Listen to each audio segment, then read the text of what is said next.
여러분 반갑습니다. 에듀파이어 시간입니다. 여러분 교육이 너무나도 중요한 거 아시죠?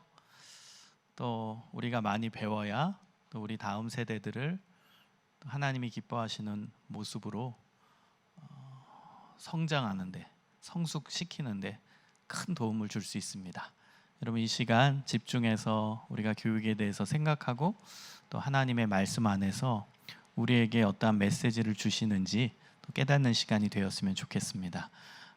오늘은 설교를 하려고 합니다. 말씀 안에서 또 우리 교사가 어떠한 마음가짐을 가지고 사역을 감당해야 하는지, 그리고 어떠한 믿음을 가지고 또 사역을 감당해야 하는지, 이 부분에 대해서 깊이 생각하는 시간이 됐으면 좋겠습니다. 자, 하나님의 말씀을 함께 읽도록 하겠습니다. 사무엘상 29장 1절에서 11절까지의 말씀입니다. 사무엘상 29장 1절에서 11절까지의 말씀입니다. 좀 길거든요. 스토리이기 때문에 좀 길어요. 그래도 지금 앉아 계신 자리에서 큰 목소리로 함께 읽어보도록 하겠습니다. 자, 읽습니다. 시작. 블레셋 사람들은 그들의 모든 군대를 아벡에 모았고 이스라엘 사람들은 이스라엘에 있는 셈 곁에 진쳤더라. 블레셋 사람들의 수령들은 수백 명씩 수천 명씩 인솔하고 나아가고 다윗과 그의 사람들은 아기스와 함께 그 뒤에서 나아가더니 블레셋 사람들의 방백들이 이르되 이 히브리 사람들이 무엇을 하려느냐 하니 아기스가 블레셋 사람들의 방백들에게 이르되 이는 이스라엘 왕 사울의 신하 다윗이 아니냐. 그가 나와 함께 있은지 여러 날 여러 해로되 그가 망명하여 온 날부터 오늘까지 내가 그의 허물을 보지 못하였노라. 블레셋 사람의 방백들이 그에게 노한지라. 블레셋 방백들이 그에게 이르되 이 사람을 돌려보내어 왕이 그에게 정하신 그 처소로 가게 하소서. 그는 우리와 함께 싸움에 내려가지 못하리니 그가 전장에서 우리의 대적이 될까 하나이다. 그가 무엇으로 그 주와 다시 화합하리이까? 이 사람들의 머리로 하지 아니하겠나이까? 그들이 춤추며 노래하여 이르되 사울이 죽인 자는 천천히요 다윗은 만만이로다 하던 그 다윗이 아니니까 하니 아기스가 다윗을 불러 그에게 이르되 여호와께서 살아계심을 두고 맹세하노니 내가 정직하여 내게 온 날부터 오늘까지 내게 악이 있음을 보지 못하였으니 나와 함께 진중에 출입하는 것이 내 생각에는 좋으나 수령들이 너를 좋아하지 아니하니 그러므로 이제 너는 평안히 돌아가서 블레셋 사람들의 수령들에게 거슬러 보이게 하지 말라 하니라.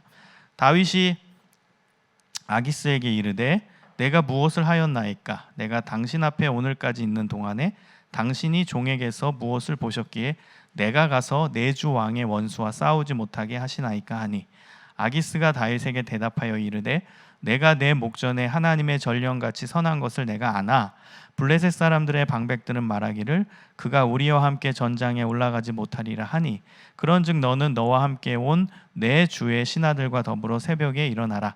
너희는 새벽에 일어나서 발거든 곧 떠나라 하니라. 이에 다윗이 자기 사람들과 더불어 아침에 일찍이 일어나서 떠나 블레셋 사람들의 땅으로 돌아가고 블레셋 사람들은 이스라엘로 올라가니라. 아멘. 여러분 오늘 제목은 하나님의 필연을 믿어야 한다. 하나님의 필연을 믿어야 합니다. 이러한 제목으로 말씀을 나누려고 합니다. 여러분 우리가 하나님의 자녀로 살아감에 있어서 우리 삶에서 반드시 삭제해야 되는 단어가 있습니다. 그 단어는 바로 우연이라는 단어입니다. 우연이라는 이 단어는 하나님을 안 믿는 사람들이 쓰는 말이라고 저는 확신합니다. 하나님의 창조를 반대하는 진화론에서는 우리가 우연히 만들어졌다라고 얘기합니다. 우연히 수소가 만들어졌고 우연히 빅뱅이 일어났고 우연히 아메바에서 어류에서 양서류로 양서류에서 포유류로 포유류에서 인간으로 변화됐다고 말합니다. 우연을 얘기해요. 무신론자들은 기적도 우연히 일어난 일이라고 말합니다. 심지어 우리가 기도해서 응답받은 것조차도 우연의 일치라고 말해버립니다. 그러나 하나님을 믿는 우리들에게는 우연이란 없습니다. 여러분 믿으십니까? 하나님을 믿는 우리에게는 우연이라는 단어가 있을 수 없어요. 신실하신 하나님의 계획하심, 하나님의 뜻만 있을 뿐입니다. 여러분 잠언 16장 9절에는 사람이 마음으로 자기의 길을 계획할지라도 그 걸음을 인도하시는 분은 누구세요? 여호와시니라. 잠언 19장 21절에는 사람의 마음에는 많은 계획이 있어도 오직 여호와의 뜻만 완전히 서리라고 나옵니다. 예레미야서 1장 5절에 보면 하나님께서 이렇게 말씀하십니다. 내가 너를 모태에 짓기 전에 너를 알았고 내가 배에서 나오기 전에 너를 성별하였고 너를 여러 나라의 선지자로 세웠노라. 여러분, 예레미야를 향해서 하나님이 말씀하시는 거예요. 엄마 뱃속에 있기 전에 너를 알았대요. 엄마 배에서 나오기 전에 너를 구별했대요. 엄마 뱃속에 나오기 전부터 나는 여러 나라의 선지자로 너를 세웠대요. 여러분, 이것이 예레미야에게만 해당되는 말씀입니까? 그렇지 않아요. 하나님의 자녀인 우리 모두에게 해당되는 놀라운 말씀이라는 사실입니다. 사랑하는 여러분, 우리가 이 세상에 태어났고 또 하나님을 믿게 됐고 하나님의 자녀가 된 것은 우연이 아니라 하나님의 필연입니다. 여러분 믿으시기를 소망합니다. 우연을 필연으로 보는 것, 내가 이 자리에 있는 것이 우연이 아니라 하나님의 필연 때문에 있는 것이고 나에게 어떠한 일이 다가온다 하더라도 그것은 우연이 아니라 내 인생에 있어서 필요하기 때문에 하나님께서 넣어주시는 필연이다. 이것을 우리는 믿어야 합니다. 이것이 믿음입니다. 내 삶을 하나님께서 인도하신다. 필연으로 인도하신다. 우연은 없다. 하나님은 다 나의 모든 삶을 알고 계신다. 이 믿음을 우리가 가지고 살아야 담대하게 살아갈 수 있습니다. 여러분, 오늘 본문을 한번 보세요. 오늘 본문은요, 사실 우리가 좋아하는 다윗 이야기입니다. 다윗. 근데 그 다윗이 왕이 되기 전에 엄청난 고난을 받잖아요. 그 고난의 클라이막스가 오늘 본문에 나와 있습니다. 이스라엘의 가장 위대했던 왕 다윗은 왕이 되기 전에 사울의 미움을 받습니다. 그리고 도망을 다니는 엄청난 고난을 당하게 됩니다. 다윗은 뭐 잘못한 것도 없잖아요. 잘났다라는 이유 하나만으로 도망 다니는 신세가 된 거예요. 사울의 미움을 받아가지고. 다윗은 이스라엘의 이곳저곳으로 도망 다닙니다. 그런데 이스라엘 안에는 숨어 들어갈 곳이 없는 것입니다. 어디 가나 사람들이 다윗을 알아보는 거예요. 그리고 사울 왕한테 신고하는 겁니다. 여기 다윗 있습니다. 잡아가십시오. 신고하는 거예요. 그럼 사울 왕은 3,000여 명이나 되는 병사들을 데리고 다윗 한 명을 잡겠다고 이곳에 가고 저곳에 가고 막 따라오는 거예요. 그러니까 다윗은 너무너무 무섭고 두렵기도 했을 겁니다. 숨어 들어갈 곳이 없는 거예요. 이스라엘 안에서는.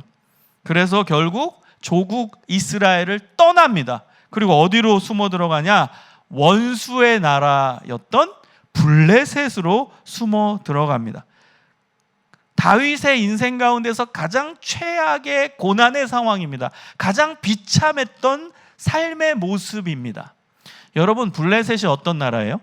정말 이스라엘의 원수의 나라가 블레셋입니다. 여러분, 다윗이 어떻게 유명해졌죠?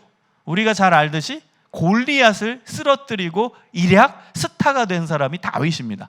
그 골리앗이 어느 나라 사람이에요? 블레셋이잖아요. 블레셋. 그러니까 여러분, 이스라엘의 원수 나라는 블레셋이에요. 그런데 그 블레셋이 적인데 다윗은 본인이 살겠다고 어디로 들어간 거예요? 블레셋으로 들어간 거예요. 여러분, 다윗의 심정이 어떠했겠어요?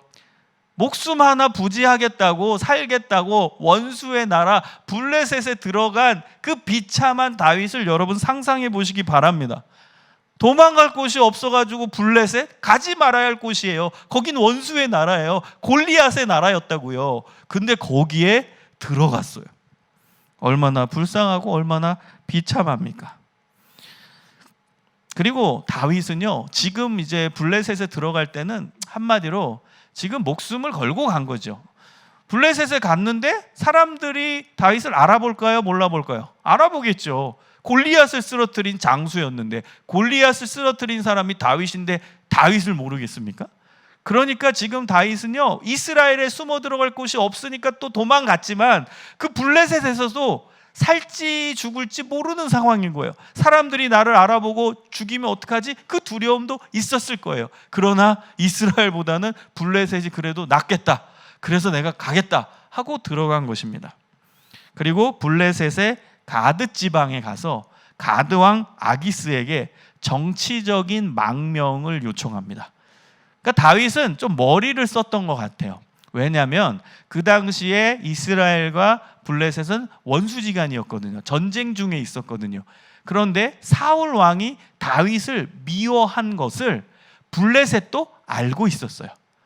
그러니까 블레셋의 입장에서 봤을 때는 다윗을 받아들이면 뭔가 정보를 캐내고 사울 왕을 이길 수 있는 비책을 마련할 수도 있을 거잖아요. 그러니까 그것까지 염두에 둔 거예요. 다윗이 내가 만약에 블레셋 가드 왕 아기스한테 정치적인 망명을 하면 저 아기스 왕이 나를 이용할 것이다. 날 죽이지 않고 내가 지금 사울 왕과의 관계가 안 좋으니까 나를 이용해서 정보를 캐내거나 혹은 자신들에게 유리하게 나를 사용할 것이라고 생각을 했을 것 같아요. 제가 감히 생각해 보면. 그래서 다윗은 그것을 계산하고 이야기를 했어요. 블레셋 왕 가드 왕 아기스한테 저 좀 받아주세요. 저 정치적인 망명을 신청합니다. 그런데 너무나 감사하게 다행인 거죠. 만약에 거기서 저놈이 다윗이구나, 저 다윗을 죽여라, 그러면 이제 성경 안에 우리가 알고 있는 다윗은 없었겠죠. 그런데 감사하게 이 블레셋 아기스 왕이 받아줬어요. 정치적인 망명을 허용했다라는 것입니다. 그리고 가드 왕 아기스는 다윗에게 블레셋 지방 성읍을 하나 주고 거기서 살라고 합니다. 그 성읍 이름이 시글락이라는 성읍입니다. 그래서 다윗과 함께 온 사람들은 그 시글락에 가서 살게 되었습니다. 여러분, 이것이 오늘 본문의 배경적인 설명입니다. 그 시글락에서 살고 있는 다윗의 모습을 여러분 상상해 보시기 바랍니다. 마음이 편했겠습니까? 혹 가드 왕 아기스 마음이 바뀌어서 나를 죽이면 어떡하지? 라는 두려움도 있었을 겁니다. 그리고 원수의 나라에서 지금 생명을 부지하겠다고 여기 살아 있는 자신의 모습이 너무나 한탄스러웠을 수도 있어요. 너무나 괴로웠을 수도 있습니다. 이러한 좌불안석인 상황에서 블레셋과 이스라엘이 싸움을 합니다. 전쟁을 합니다. 그리고 블레셋 사람들이 이스라엘과 싸우려고 군대를 모집합니다. 그때 아기스 왕이 하필 시글락에 있던 다윗을 부릅니다. 그리고 전쟁에 참여할 것을 명령합니다. 여러분, 성경이 라이브로 다가오기 위해서는요, 여러분이 성경 안으로 들어가십시오. 내가 지금 다윗의 상황이라면 어떨까를 생각하고 말씀을 묵상하고 말씀을 읽고 말씀을 들으십시오. 여러분이 지금 다윗이라면 기분이 어떠했겠어요? 지금 자기는 좌불안석 가운데서 블레셋 시글락에서 살고 있어요. 그런데 자신의 조국 이스라엘과 블레셋이 전쟁을 벌이게 됐어요. 그런데 이 아기스 왕이 다윗 자기한테 전쟁에 출전할 것을 명령하고 있어요. 여러분 같으면 기분이 어떠했겠어요? 이건 괴로움 그 자체로 뭐 더 설명할 길이 없죠. 이건 괴로움 중에 괴로움이죠. 이거는 뭐 진퇴양난이죠. 어떻게 해야 될지 모르겠다. 완전히 이거는 뭐라고 표현할까요? 이거 어찌할 바를 몰라. 이렇게 할 수도 없고 저렇게 할 수도 없고 전쟁에 출전은 안 하겠습니다 할 수도 없고 전쟁에 출전하겠습니다가 얘기하기도 좀 그렇고 너무나 힘든 상황인 거예요. 여러분, 오늘 본문 앞에 장을 보면요, 28장 1절입니다. 사무엘상 28장 1절에 보면 이렇게 나옵니다.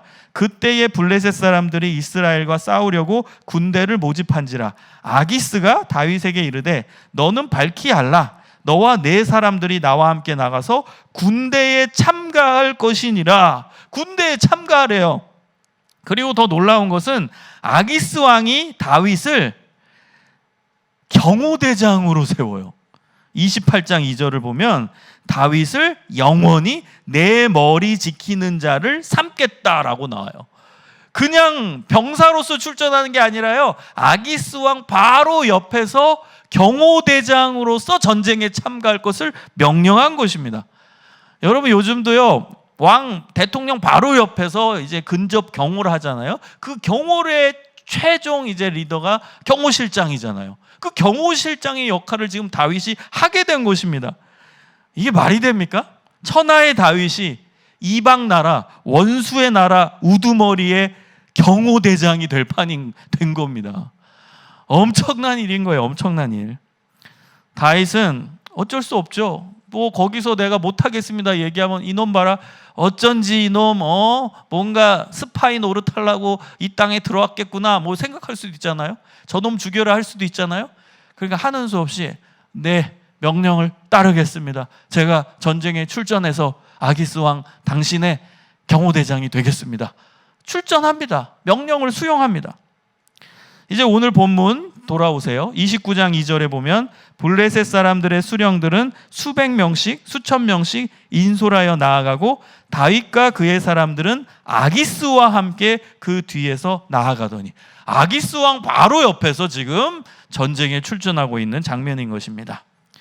여러분, 다윗의 심정은 지금 마음이 찢어졌을 겁니다. 지금 전쟁에 출전하기 위해서 한 걸음 한 걸음 전쟁터로 나아가고 있는 상황입니다. 그때 다윗은 어떤 기도를 했겠습니까? 하나님, 제가 어떻게 살다가 이러한 괴로운 상황까지 오게 됐습니까? 하나님, 제가 이 전쟁에 출전하게 된 것이 얼마나 괴로운지 모릅니다. 하나님 어찌합니까? 하나님 어찌합니까? 저 어떻게 해야 돼요? 한참 전쟁터로 나가고 있는데 블레셋 장군들이 다윗을 보고 웅성거리기 시작합니다. 아기스 왕 바로 옆에서 전쟁에 출전하려고 나아가고 있는 다윗을 보니까 뭔가 찜찜한 거예요. 너무 신경 쓰여지는 거예요. 그래서 블레셋 장군들이 다윗이 전쟁에 나가지 못하도록 반대합니다. 반대해요. 저놈 다윗 전쟁에 출전하면 안 됩니다. 아기스 왕한테 건의합니다. 아기스 왕이시오, 이게 말이 됩니까? 저 다윗은 블레셋 사람이 아닙니다. 우리가 지금 전쟁하러 나아가는 그 적군입니다. 적군. 제 이스라엘 사람입니다. 저 다윗은. 이게 말이 됩니까? 절대 전쟁에 출전 못합니다. 아기스 왕, 제발 부탁입니다. 제 전쟁에 못 출전하게 좀 막아주세요. 그런데요, 놀랍게 아기스는 다윗을 끝까지 신뢰해요. 그리고 전쟁에 출전할 것을 계속 원합니다. 계속 아기스가 아니다, 이 다윗은 우리 편이다, 나를 지켜줄 자다, 얘는 완전 블레셋 사람이 다 되었다, 난 얘를 믿는다, 계속 그러는 거예요. 그러니까 이제 블레셋 장군들이 아기스에게 이제 불만을 품기 시작합니다. 그리고 4절에, 오늘 본문 4절에 이렇게 얘기합니다. 이 사람을 돌려보내어 왕이 그에게 정하신 그 처소로 가게 하소서. 그는 우리와 함께 싸움에 내려가지 못하리니 그가 전장에서 우리의 대적이 될까 하나이다. 그가 무엇으로 그 주와 다시 화합하리까? 이 사람들의 머리로 하지 아니하겠나이까? 무서운 말이죠. 제가요, 이 본문을 공동번역 성경으로 한번 다시 읽어드릴게요. 왜냐하면 공동번역 성경을 제가 읽어보니까 너무너무 리얼합니다, 표현이. 다시 읽어드릴게요. 블레셋 지휘관들이 그에게 화를 내었다. 이 자들을 돌려보내어 당신이 정해준 곳으로 돌아가게 하시오. 그가 싸움터에서 돌아설지도 모르므로 우리는 그와 함께 출전할 수가 없습니다. 제 상전에 환심을 사려고 무슨 일을 하는지 어찌 알겠소. 여기 있는 우리 군인들의 목을 잘라가지고 갈지도 모르오. 여러분, 리얼하죠, 표현이. 이 전쟁은 저 다윗이 사울 왕과 짜고 벌인 전쟁일 수도 있다는 거예요, 이들 의견은. 그래서 전쟁 중에 다윗이 돌변해서 우리의 목을 벨지도 모른다라는 거예요.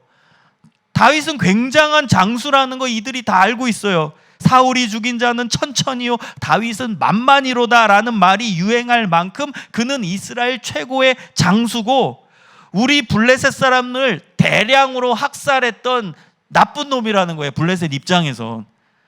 그런데 어떻게 저 다윗이 우리와 함께 한편이 돼서 전쟁에 나갈 수 있냐는 거예요. 분명히 전쟁에 나가면 돌변한다는 거예요. 제 스파이라는 거예요. 사울왕과 짜고 쳤다는 거예요. 그래서 이제 우리 편을 이제 죽이게 될 거라는 거예요. 자, 아기스는 끝까지 다윗을 신뢰했으나 블레셋 이 장군들 사이에서 내분이 일어날 징조가 보이는 거예요. 그래서 결국 어쩔 수 없이 다윗을 전쟁에 출전시키지 않습니다. 그리고 다윗은 자신이 머물던 그 시글락 지역으로 다시 돌아가게 됩니다. 한마디로 다윗이 전쟁에 출전하지 않습니다. 못합니다. 여러분, 이 스토리를 들으시면서 어떤 생각이 들으세요? 아니, 그게 뭐가 중요하지? 오늘 본문 내용이 뭐가 중요하지? 그래서 전쟁에 출전하지 않았다? 이게 무슨 의미지? 궁금하실 거예요. 이 성경의 이 스토리가 재밌기도 하지만 이게 무슨 우리에게 어떤 의미를 갖고 있는 거지? 왜 이게 중요하지? 왜 저 목사님은 오늘 저 본문을 가지고 설교를 할까 궁금하실 겁니다.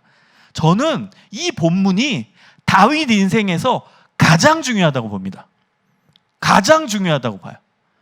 왠지 아세요? 여러분, 만약에 역사에는 이제 가정법이 없지만 만약을 한번 가정해 보세요. 만약에 다윗이 전쟁에 참여했다면, 출전했다면 어떤 일이 일어났겠습니까? 여러분, 다윗이 이스라엘과의 전쟁에 나갔다면 아무리 자기가 노력해도 이스라엘 병사들이 자신을 알아봤을 거예요. 그렇죠? 다윗은 지금 이스라엘 내에서 스타였어요. 골리앗을 죽인 스타. 근데 이스라엘 병사들이 자기를 모른다고요? 다윗을? 다 알아봤겠죠. 저 다윗 아니야? 아니, 다윗이 왜 블레셋 병사의 옷을 입고 있어? 아니, 왜 우리 쪽으로 와서 칼을 들고 있어? 다 알아봤을 거예요. 그러면 다윗은 눈물을 흘리면서 어쩔 수 없이 자신도 살고, 자신은 지금 경호대장이잖아요. 그 아기스 왕을 지켜야 되잖아요. 어쩔 수 없이 이스라엘 병사들을 어떻게 해요? 싸워서 죽였을 거예요. 어쩔 수 없잖아요. 자신의 역할이 있는데 지금 자기는 블레셋 병사로 나간 건데 또 경호대장인 역할을 감당해야 아기스가 자신을 의심하지 않잖아요. 그러니까 열심히 전쟁을 치를 수밖에 없었을 거라고요. 그러면 옛날 전쟁은 칼로 싸우고 백병전인데 치고받고 싸우고 칼로 싸우다가 죽이겠죠, 병사들을. 자신의 이스라엘 병사들을. 여러분, 만약에 이렇게 됐으면 다윗은 이스라엘의 입장에서 봤을 땐 완전 역적죄인이 되는 거예요. 역적죄. 그렇죠? 맞죠? 여러분, 사울왕이 다윗을 죽이려고 뒤집어 씌운 범죄가 역적죄였어요. 왜냐하면 다윗 저놈이 내 자리를 노린다라는 거예요. 그래가지고 사울이 병사들 보내서 수색해가지고 다윗을 잡으려고 그렇게 노력했던 거예요. 저놈이 내 자리를 차지하려고 한다. 저놈이 지금 인기가 하늘을 찌르면서 내 자리를 넘본다.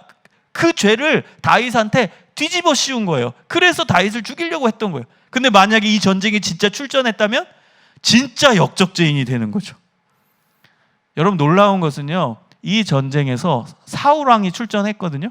근데 이 전쟁에서 사울왕이 죽어요. 여러분, 닭살 돋지 않아요? 죽어요, 실제. 그럼 만약에 이 전쟁에 다윗이 실제 출전했다면 그 전쟁에서 사울이 죽었거든요. 그럼 진짜 역적죄인이 되는 거죠. 진짜 역적죄. 진짜 사울왕의 자리를 노리고 전쟁에 출전한 게 되어버리는 거잖아요. 그럼 진짜 역적죄가 성립되는 거예요.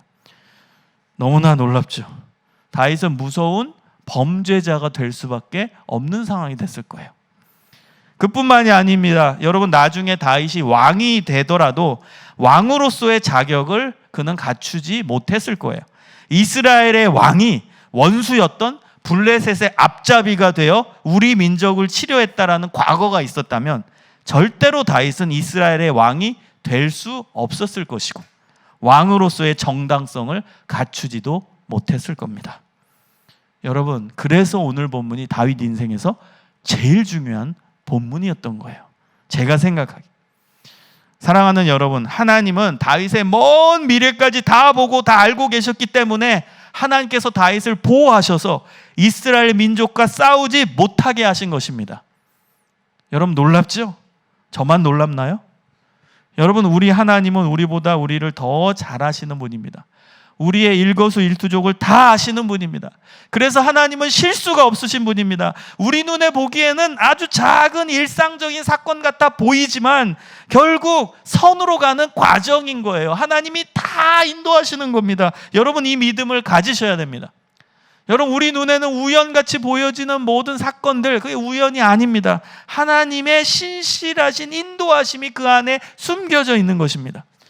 우리에게는 이 믿음이 있어야 돼요. 하나님은 나를 가장 잘 아시고 나의 삶을 인도하시는 분이시다. 내가 경험하는 모든 일이, 내가 경험하는 모든 삶의 경험들이 다 의미 있고 하나님이 인도하시는 과정이다. 이 믿음을 가지고 사셔야 됩니다. 로마서 8장 28절에 보면 우리가 알거니와 하나님을 사랑하는 자 곧 그의 뜻대로 부르심을 입은 자들에게는 모든 것이 합력하여 선을 이루느니라.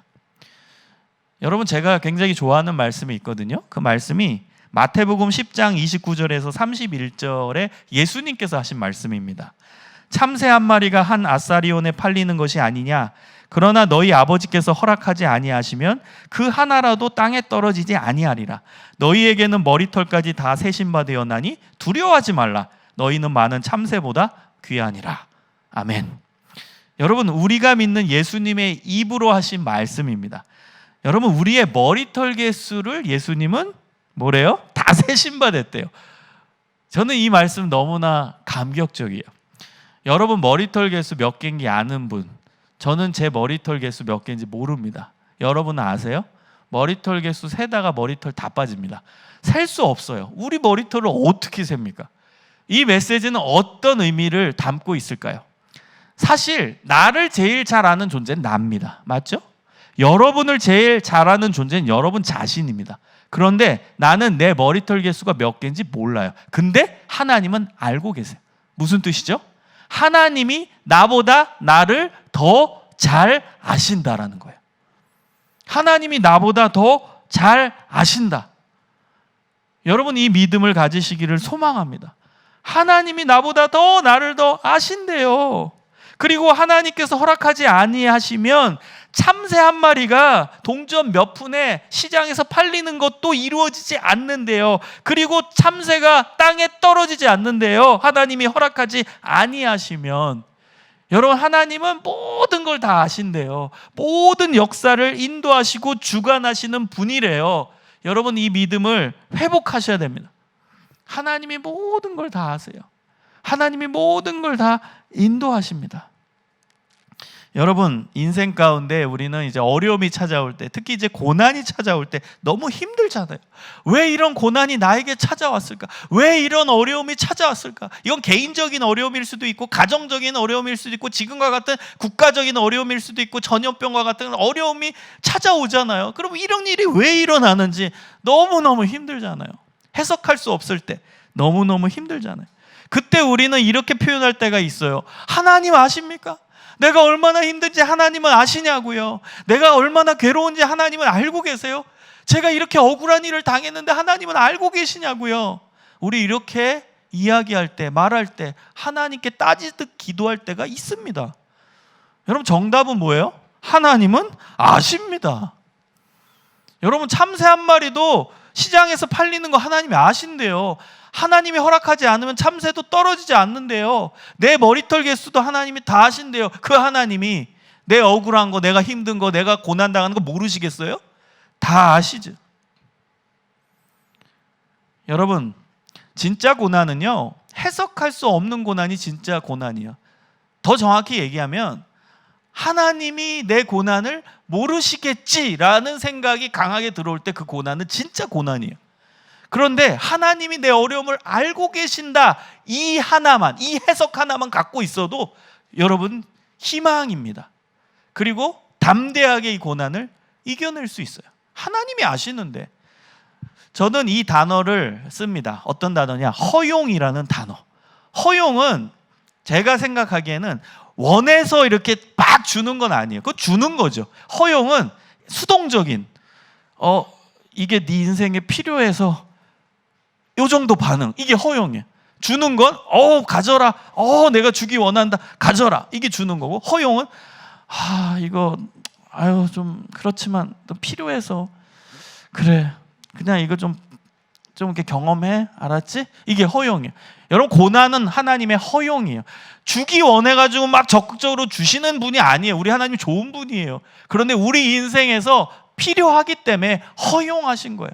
우리 인생에서 하나님의 뜻 가운데 인도하시는 과정 가운데 필요하기 때문에 허용하시는 거예요. 그게 고난입니다.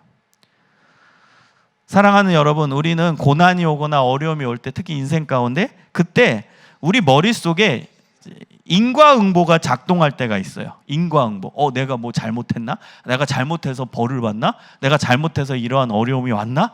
인과응보가 머릿속에서 작동할 때가 있어요. 여러분, 성경을 보면 고난이 오는 이유는 죄 때문인 경우도 있습니다.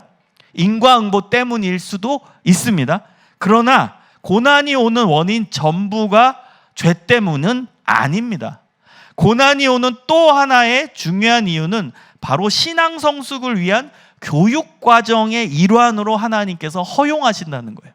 우리의 신앙 성숙을 위해, 우리의 깨달음을 위해, 우리가 더 인내할 수 있기 위해, 우리의 인격을 갖추기 위해 하나님의 교육 과정으로서 고난을 주실 때가 더 많아요. 여러분, 구약 성경 중에 욥기서 아시죠? 욥기서는 성경의 책 중에서 굉장히 중요한 책입니다. 왜냐하면 구약 시대 때 이 욥기서가 없었다면 고난이 오는 이유를 전부 죄가 있기 때문이라고 인과응보적으로 해석했을 거예요. 그러나 욥기서에서 하나님께서 주시고자 하는 메시지는 무엇이었죠? 죄를 안 지어도 고난을 받을 수 있다는 겁니다. 성경은 분명히 얘기합니다. 욥은 의인이었습니다. 그러나 엄청난 고난을 겪어요. 욥은 처음에는 하나님을 끝까지 신뢰합니다. 그의 입술로 범죄하지 않아요. 하나님에 대한 신실한 믿음을 강력하게 유지합니다. 그러나 3장 이후부터 그의 신앙도 흔들립니다. 그게 우리 인간의 모습인 거죠. 하나님을 끝까지 신뢰하고자 노력하지만 우리는 불완전합니다. 고난이 강하면 강할수록 우린 흔들리게 되어 있어요. 욥도 흔들렸어요. 여러분, 희망을 가지세요. 욥도 흔들렸어요. 욥도 여러분, 고난이 강해지야 그때 그의 삶이 흔들리기 시작합니다. 그리고 하나님을 원망합니다. 그리고 하나님께 변론하자고 따집니다. 하나님, 제가 왜 고난이 오죠? 왜 내가 고난을 받죠? 저 억울합니다. 나오세요. 나오셔서 나와 함께 따져봅시다. 제가 뭘 잘못했는지. 저 잘못한 거 없거든요. 내가 뭘 잘못했는지 하나님 좀 설명해 주세요. 좀 나오시라니까요. 그렇게 하나님에 대해서 원망을 합니다. 그러다가 이제 나중 부분입니다. 스토리가 길지만 생략하고 욥기 마지막 부분은 이제 하나님이 나타나시죠. 하나님이 나타나셔서 해석하기 힘든 일상의 모든 사건들을 보여주십니다. 그리고 우리의 머릿속으로, 우리의 이성으로, 우리의 인간적인 지식으로는 판별할 수 없는, 해석할 수 없는 신비한 것들을 다 이야기하십니다. 하나님이. 그리고 하나님은 뭘 얘기하고 싶으신가 하면 모든 세상의 주인은 하나님이시고 하나님의 주권 하에서 모든 것이 움직여진다라는 하나님의 주권을 말씀하시는 거예요. 모든 세상을 주관하시는 분은 하나님이시고 모든 만물의 주인은 하나님이시다. 우리 인간이 아무리 똑똑해도 그분의 지혜를 따라갈 수 없고 그분이 하시는 일을 우리가 다 해석할 수 없다는 거예요. 하나님의 주권 속에서 하나님이 일하시고 인도하신다는 거예요. 그걸 욥에게 말씀하시고자 원하신 거예요. 이 하나님의 교훈을 깨달은 후에 욥은 어떻게 반응하는 줄 아세요? 욥기 40장 4절에 이렇게 고백합니다. 나는 미쳐나오니 무엇이라 주께 대답하리이까 손으로 내 입을 가릴 뿐이로소이다. 이전에는 하나님 나와보세요. 내가 뭘 잘못했는지 말씀해 주세요. 저랑 한번 대결해 봅시다. 따져봅시다. 이렇게 얘기하던 욥이 하나님이 메시지를 딱 주고 깨달으니까 이제 입을 가린대요. 이제는 할 말 없습니다. 제가 잘못했습니다. 제가 모르는 걸 막 얘기했어요. 해석할 수 없는 걸 막 해석했어요. 저는 제가 완전하다고 생각했는데 아닙니다. 제 입을 가립니다. 저 완전하지 않습니다. 그리고 42장 5절 6절에 다음과 같이 욥은 고백합니다. 내가 주께 대하여 귀로 듣기만 하였었더니 이제는 눈으로 주를 배움나이다. 그러므로 내가 스스로 하나고 티끌과 재 가운데서 회개하나이다. 이게 무슨 뜻이냐면 예전에는 간접적으로 알았던 하나님, 귀로 듣기만 한다라는 건 간접적인 거예요. 누군가로부터 내가 들은 거예요. 하나님에 대해 간접적으로 알고 들었던 하나님이었는데 이제는 어떻게 해요? 눈으로 주를 본대요. 이젠 직접적으로 하나님을 알게 되었대요. 내가 하나님을 만났대요. 하나님이 어떤 분이신 줄 알게 되었대요. 예전엔 누군가로부터 들어왔던 하나님이었는데 이제는 직접 내 눈으로 하나님을 배웁니다. 하나님이 어떤 분이신 줄 내가 알게 되었습니다. 그럼 여러분 욥기서의 주제가 뭔지 아시겠죠? 욥기서의 주제는 욥의 신앙을 업그레이드 해주기 위한 고난이라는 과정을 필수 코스로 주신 이야기. 이것이 욥기서의 주제입니다. 욥의 신앙을 업그레이드 해주시기 위해서 고난을 경험하게 하신 거예요. 그의 신앙 성숙을 위해서. 이게 욥기서의 주제이고 내용입니다. 여러분 요한복음 9장에 예수님의 메시지에도 이것이 나타나 있죠. 요한복음 9장에 보면 예수님께서 길을 가실 때 날 때부터 시각장애인 된 사람을 만납니다. 그러자 옆에 있던 제자들이 이렇게 묻습니다. 예수님, 이 사람이 시각장애인으로 난 것이 누구의 죄로 인함이니까? 자기이니까? 그의 부모이니까? 제자들조차도 이 인과응보 사상에 빠져 있었다는 거예요. 태어날 때부터 시각장애인 된 사람을 보니까 제자들이 의아해한 겁니다. 저 사람은 태어날 때부터 시각장애인이 됐네? 언제 죄 지었지? 태어날 때부터인데? 그럼 그 부모가 죄를 지어서 얘가 태어날 때부터 시각장애인이 된 거야? 의아해서 예수님께 질문을 던진 거예요. 인과응보 사상에 빠져 있었다는 거예요. 예수님 제자조차도.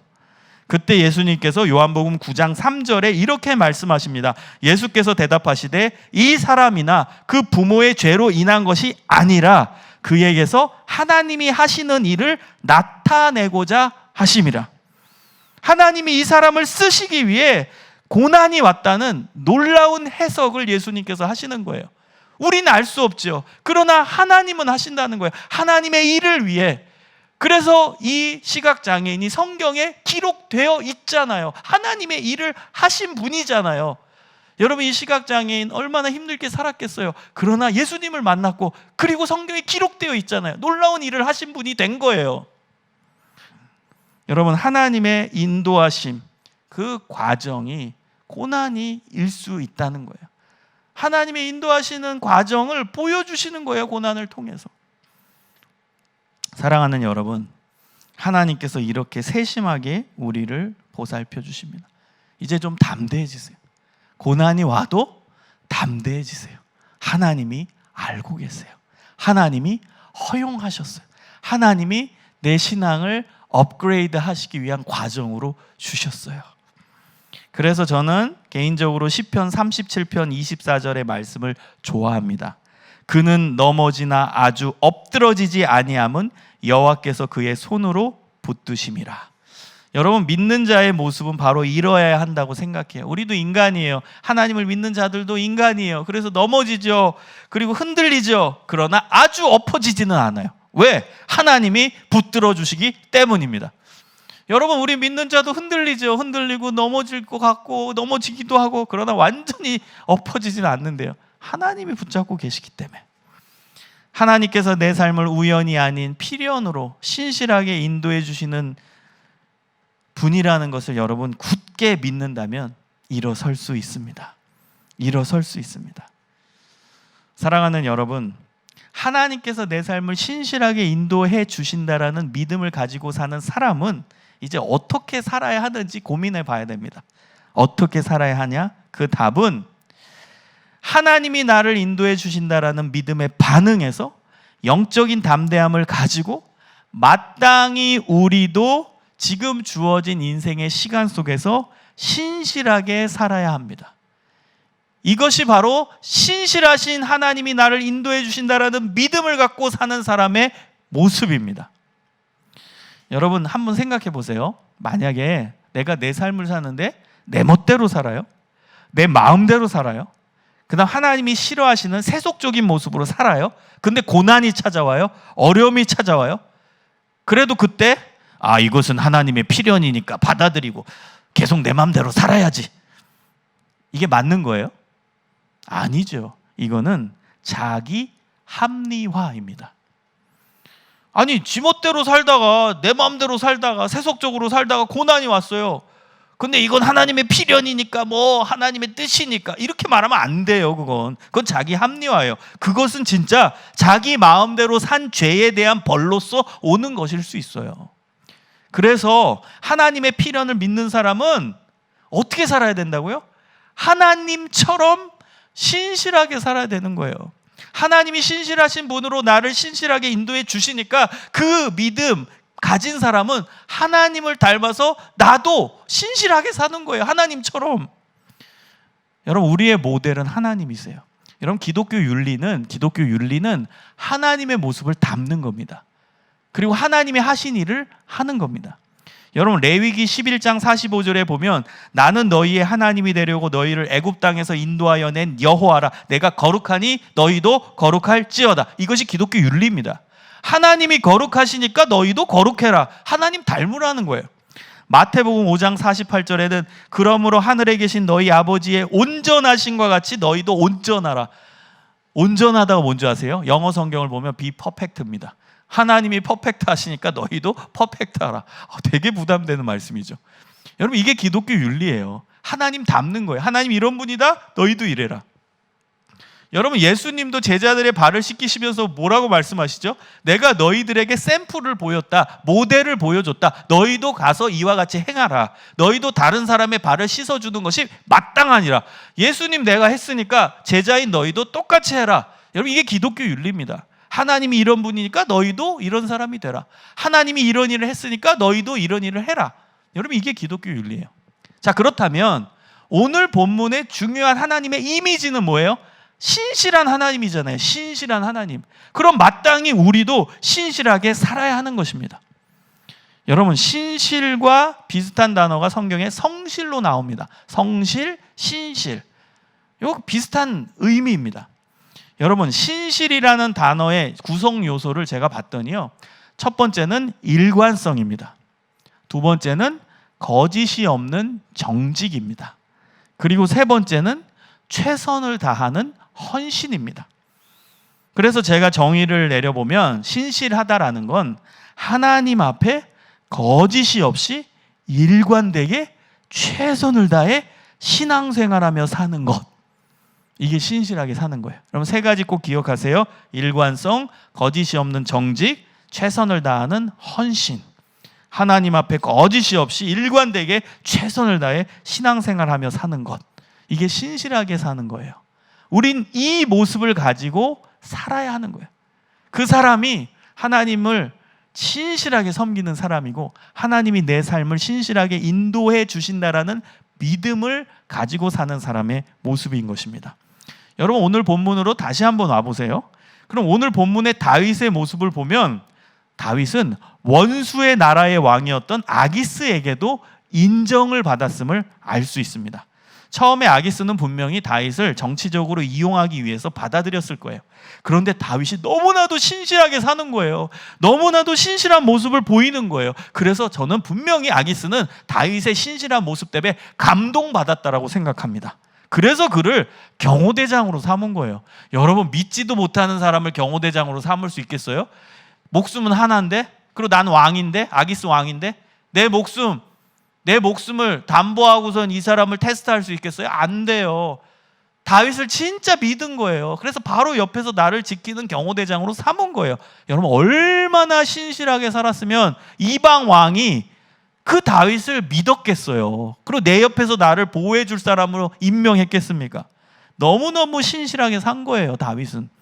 3절을 보세요. 본문 3절에 보면 그가 나와 함께 있은지 여러 날 여러 해로되 그가 망명하여 온 날부터 오늘까지 내가 그의 허물을 보지 못하였느라. 여러분 아기스가 다윗 향해서 이렇게 얘기하는 거예요. 나는 이 다윗이 정치적 망명을 해서 우리 땅으로 들어온 그 순간부터 지금까지 나는 그의 허물을 본 적이 없다.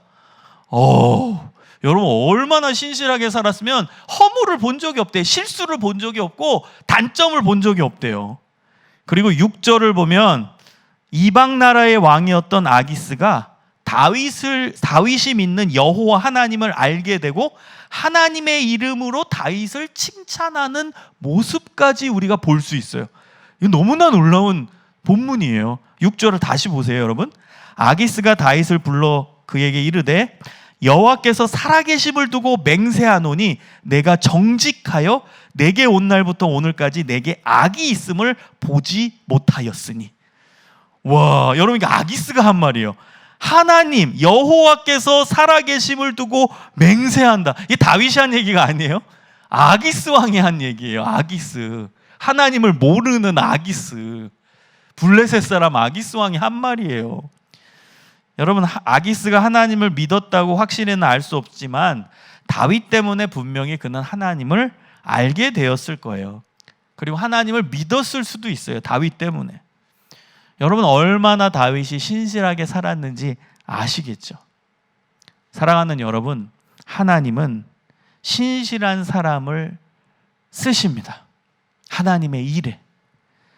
여러분, 하나님은 절대 뺀질대는 사람 쓰시지 않습니다. 하나님 앞에 거짓이 없이 일관되게 최선을 다해 신앙생활하는 그 사람을 하나님이 쓰십니다. 성경에서 하나님이 쓰셨던 사람들을 다 보세요. 아브라함, 야곱, 다윗, 모세, 여호수아, 베드로, 바울, 요셉. 특징이 뭐예요? 다 신실해요. 아브라함은 신실한 사람이었기 때문에 어디를 가나 인정을 받습니다. 야곱은 자신이 속는 것을 알고도 장인 라반의 집에서 20년 동안 신실하게 성실하게 일했습니다.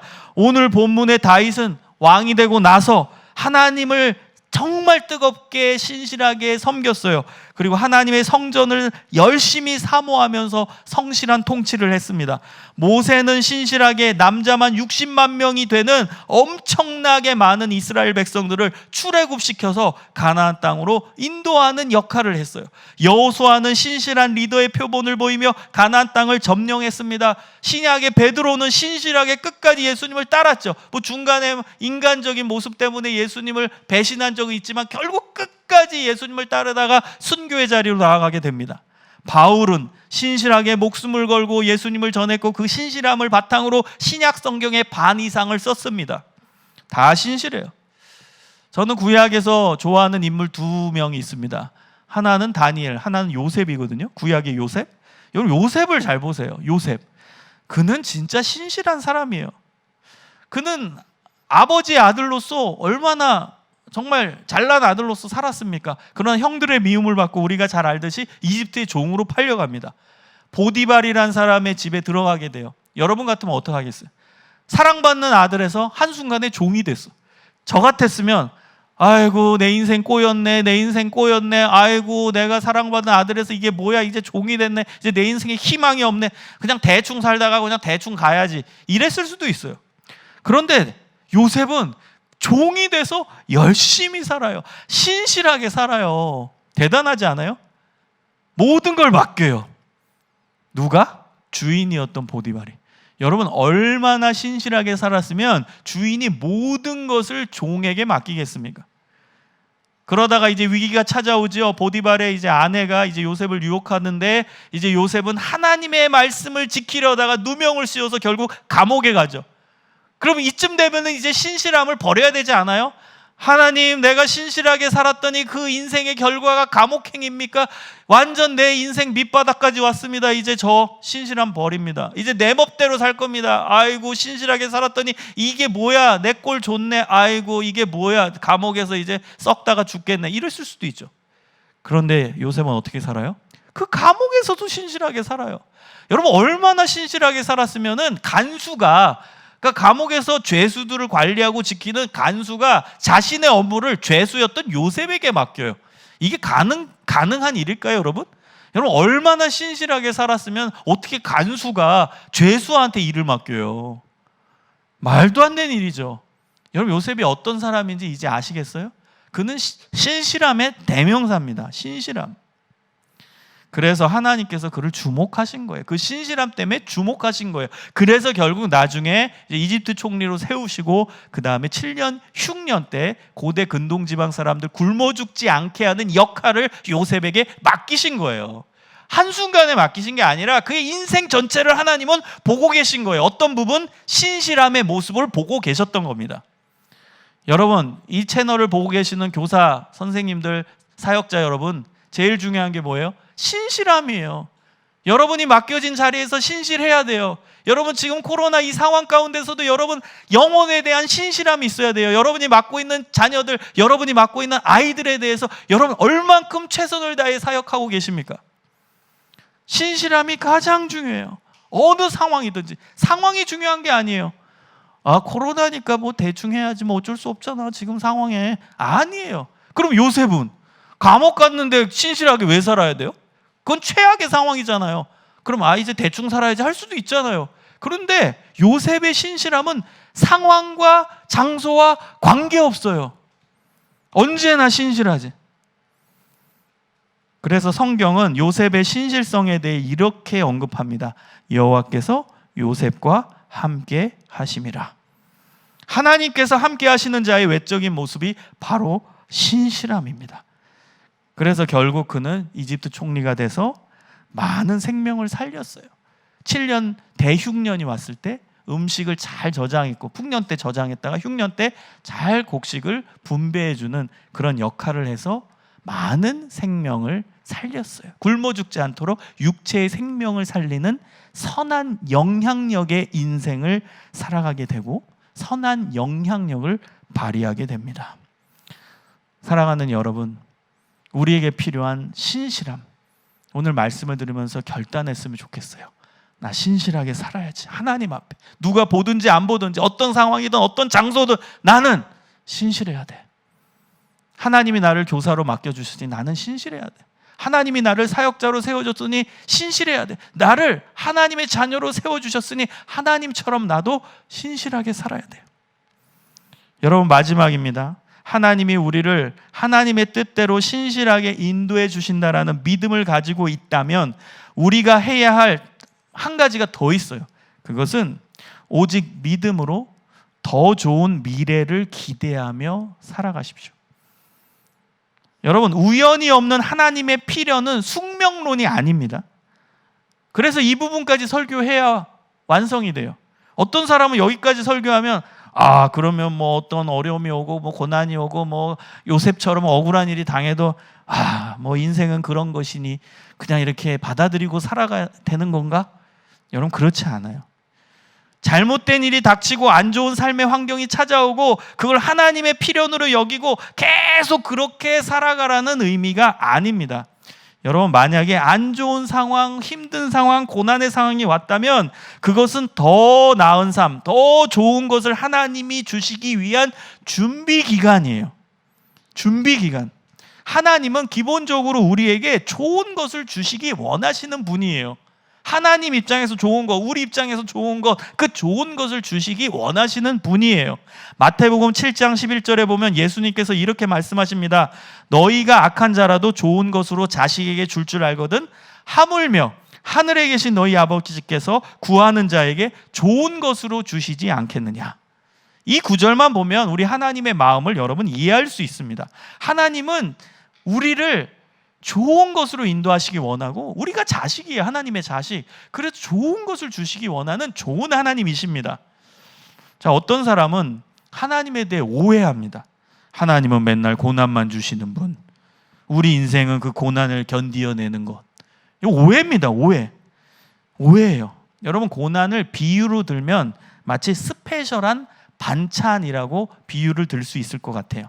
여러분, 스페셜한 반찬은 가끔 필요한 것이지 매일 필요한 것이 아닙니다. 하나님은 항상 우리가 잘 되기를 원하세요. 그러다가 우리의 영적 성숙을 위해, 우리 인생의 깨달음을 위해, 우리 인생의 풍요로움을 위해 스페셜한 반찬을 가끔 우리의 인생에 얹어주시는 거예요. 그게 고난입니다. 스페셜한 반찬이에요. 가끔 주시는 거. 그런데 더 나으라고, 더 좋으라고. 그래서 여러분, 하나님은 언제나 더 좋은 미래, 더 좋은 상황을 주시기를 원하십니다. 그것을 여러분 믿음으로 기대하십시오. 그래서 하나님을 믿는 자는 고난 중에도 희망이 있는 거예요. 하나님이 더 좋은 것을 주실 것을 믿으니까. 여러분, 다윗은, 오늘 본문의 다윗은 고난 중에 하나님께 기대하는 것이 하나도 없었을까요? 그는 숙명론자였을까요? 절대 그렇지 않습니다. 다윗은 신실함을 유지하면서도 하나님의 회복을 언제나 기대합니다. 하나님께서 자신을 세워주실 것을 믿음으로 기대했어요. 그는 인생 가운데 겪는 고난 중에 쓴 시편이 많거든요. 근데 그 시편을 잘 분석해 보면 그 안에는 하나님의 회복, 하나님의 복 주심을 항상 기대합니다. 예를 들어 볼까요? 시편 3편 3절에 보면 여호와여 주는 나의 방패시요 나의 영광이시요 나의 머리를 드시는 자이시니이다. 그 고백을 해요. 축복을 기대하는 거예요. 하나님, 나 방패셔서 날 보호해 주실 겁니다. 나 지금 굉장히 두렵거든요. 지금 고난 중에 있거든요. 하나님, 나의 적들이 나를 얼마나 많이 나를 애워싸는지 몰라요. 그 시편이 내용이에요. 그런데 하나님은 나를 지켜주실 거를 제가 믿음의 눈으로 바라봅니다. 하나님, 내 방패십니다. 그리고 내 영광이십니다. 그리고 멋진 표현이죠. 내 머리를 들어주실 거래요. 지금은 수치를 당해서 고개 숙이고 무서워가지고 고개를 숙이고 있지만 하나님께서 나의 머리를 들어주실 거예요. 나를 높이시고 세워주시고 영예롭게 해주실 거예요. 그걸 기대하고 믿었던 사람이 다윗입니다. 시편 6편 9절 10절에는 여호와께서 내 간구를 들으셨으며 여호와께서 내 기도를 받으시리로다. 내 모든 원수들이 부끄러움을 당하고 심히 떨미어 갑자기 부끄러워 물러가리로다.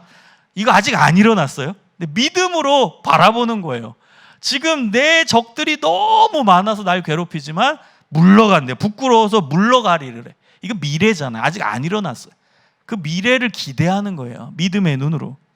시편 17편 8절 9절에는 나를 눈동자같이 지키시고 주의 날개 그늘 아래 감추사 내 앞에서 나를 압제하는 악인들과 나의 목숨을 노리는 원수들에게서 벗어나게 하소서. 하나님의 인도하심, 하나님의 보호하심을 기대하며 믿음의 고백을 합니다. 아직 안 일어났어요. 근데 믿음으로 고백하는 거예요. 여러분, 믿는 자들은 이 믿음이 있어야 돼요. 하나님이 나를 회복시켜 주실 것이다.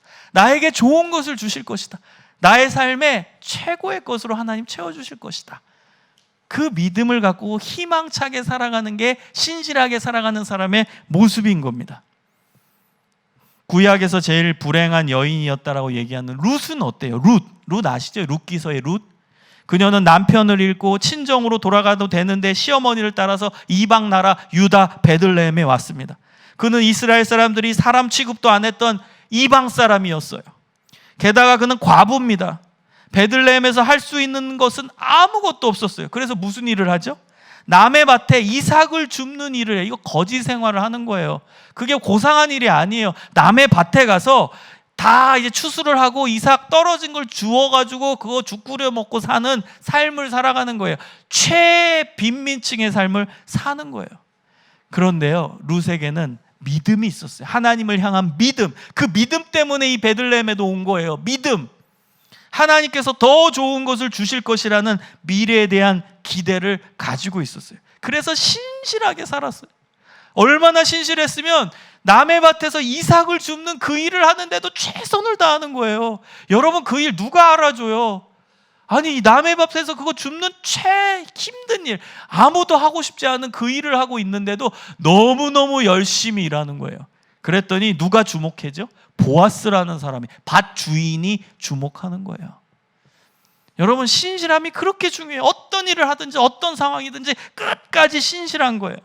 신실함으로 하나님을 섬기고 신실함으로 시어머니를 따르고 신실함으로 밭에서 열심히 이삭을 줍는 삶을 살았어요. 그래서 결국 이제 보아스와 결혼하고, 그 스토리는 아시죠? 그래서 모든 자신들의 삶의 어려운 문제가 다 해결됐어요. 경제적인 어려움도 다 해결됐어요. 더 놀라운 건 뭐죠? 룻은 왜 성경에 기록되어 있죠? 이거 아셔야 돼요. 오늘 힌트는 오늘 본문과 관련이 되어 있어요. 오늘 본문의 인물과 관련되어 있습니다. 예, 다 아시죠? 다윗과의 관련성이 있어요. 다윗의 증조모가 룻입니다. 룻은 다윗의 증조모가 되는 놀라운 하나님의 영광을 받게 돼요. 그리고 결국 여러분 그 족보 아시죠? 그래서 룻의 이제 자손에서 이제 다윗이 나오고, 그 다음에 다윗 족보에서 우리의 구주 되신 예수님에게까지 그 족보가 연결되는 거예요. 마태복음 1장을 잘 읽어보세요. 놀라운 하나님의 반전, 하나님의 놀라운 은혜가 룻에게 임한 거예요. 사랑하는 여러분, 오늘 말씀 잘 들어주셔서 감사합니다. 여러분, 오늘 다양한 분들이 보고 계실 거라고 생각해요. 교사 선생님들도 보고 계실 터이고, 또 목회자분도 보고 계실 분이고, 또 집사님도 보고 계실 수 있고, 장로님, 권사님, 또 청년, 또 청소년 다 볼 수 있는데요. 중요한 건 뭐예요? 어떤 상황이든지, 어떤 장소든지, 어떠한 환경이든지 우린 하나님을 믿는 자입니다. 하나님을 믿는 자라면 신실하게 사는 거예요. 그리고 하나님의 인도하심이 나의 삶 가운데 일어날 것이다라는, 아니 일어나고 있다라는 믿음 가운데서 희망을 보고 살아가는 것입니다. 특히 우리 교사 선생님들 좌절하지 마십시오. 지금 상황 한탄하지 마세요. 교회 교육은 어떤 상황에서든 여러분 한탄하면 안 돼요. 어떤 상황에서도 여러분 움직이셔야 돼요. 어떤 상황에서든지 여러분 맡겨진 사역을 신실하게 감당하셔야 돼요. 요셉처럼. 상황은 중요하지 않습니다. 장소는 중요하지 않습니다. 환경은 중요하지 않습니다. 여러분의 삶의 자세, 사역의 자세가 중요할 뿐입니다. 신실함을 유지하십시오. 사랑하는 여러분, 하나님께서 언제나 여러분과 동행해 주실 것을 강력하게 믿습니다. 그 믿음의 기반 위에서 하나님을 붙잡고 신실하게 살아가시고 신실하게 사역하시기를 주님의 이름으로 간절히 축복합니다. 기도하겠습니다. 하나님, 참으로 감사를 드립니다. 하나님 앞에 저희들이 서 있습니다. 오늘 본문에서 하나님은 신실하게 다윗을 인도하십니다. 그리고 우리의 삶을 인도해 주시는 것을 믿습니다. 하나님, 하나님의 신실하심에 반응해서 우리도 삶 가운데서 신실하게 살아가게 하여 주시옵소서. 우리에게 맡겨주신 자녀들, 우리에게 맡겨주신 아이들, 우리에게 맡겨주신 하나님의 일을 충성되이 신실하게 감당하게 하여 주시옵소서.